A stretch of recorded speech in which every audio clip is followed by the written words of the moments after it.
Right? Because I read books that talk about that. Oh yeah, but again, you have to, even though yes, forms of communication were slower, so were people. They didn't have cars, they didn't have trains. So if someone was traveling through a community and they did something awful at one of the farms, all the farms in the area would know about it. Yeah. So and they'd probably take care of him quickly. Yeah.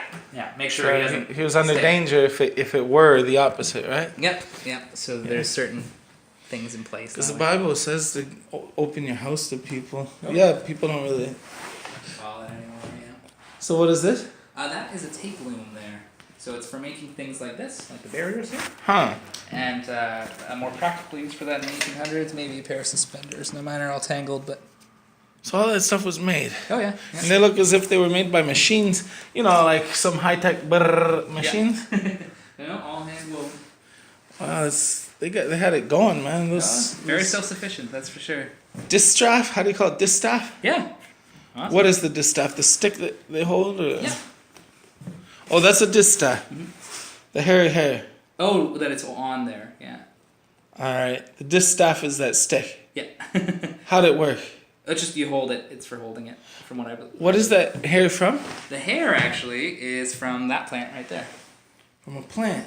That's flax. Flax. Huh. And it's quite a long process, but once you get to the middle of it, you end up with the very fiber, looks like hair. Yeah. And actually, if you ever read like old books or in an old song, they refer to someone with flaxen hair. Oh yeah. They're talking about someone with that color of hair. Like gray, kind of old now. Well, that one's been faded, but the one beside it looks kind of blonde. Okay. It was actually a term of admiration. It's good. It's good, yeah. So it's basically like a light blonde hair. All right. It's usually they talk about women with beautiful flaxen blonde hair. That's what they're talking about. Flaxen. Yeah. Man, we lost track of all that stuff. It's kind of funny, eh? How some of these words, yeah. Lost track of the essence of living. Well, I like the old stuff. So this was always here, that chimney? Here's another good hint that this family had a little bit more money than most. Is that the more chimney, the better. Yeah, as far as money, the more they have. The more sources of heat, yeah. And so with this room being set aside for the girls to work, a lot of times they would do most of their spinning and weaving in the winter months when there wasn't as much work to do outside. Okay. They do more of it. So having a space to work where your fingers don't get frozen is very important. Yeah. So a nice, warm, comfortable room so they can. If not, even in the house, it was cold. Oh yeah. So these houses were basically cold. All the time. Cold. They were cold. Very cold. So everyone was down in the hearth for basically one good reason. So that's the stove coming up again.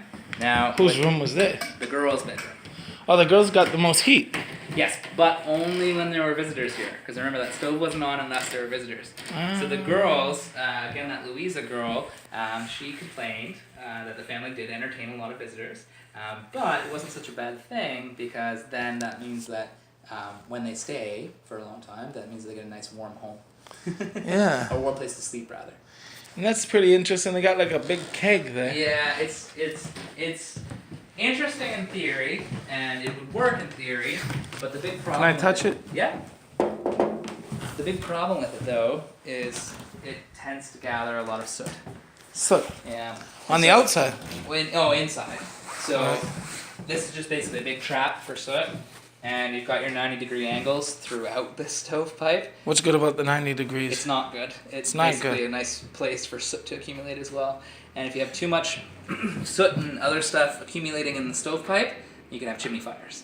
Chimney fires. So in other words, it gets filled up to about here with soot, and then it starts burning itself. Yeah, and then all the stuff that's coming up the chimney, any particles and things like that, get stuck in there as well. And then basically you just have this big ticking time bomb.